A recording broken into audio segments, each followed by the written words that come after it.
Isang makahulugang advice ang ibinigay ni Sharon Cuneta sa kanyang 3 anak na babae na sina Casey Concepcion, Frankie, and Miel Pangilinan.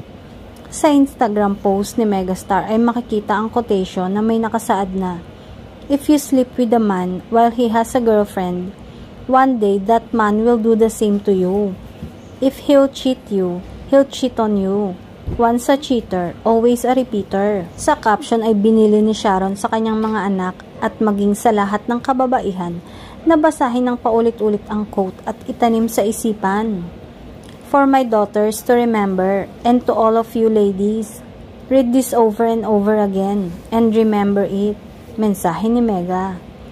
Once a cheater, always a repeater. Pagdidiin pa niya.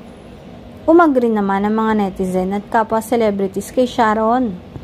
Ang tanong ng karamihan, mukhang hindi lang ito basta advice dahil mukhang may pinariringgan ng megastar. Samantala, marami ang nag-aabang ng announcement ng megastar at dating asawa na si Gabby Concepcion para sa kanilang ipinangakong concert at reunion movie.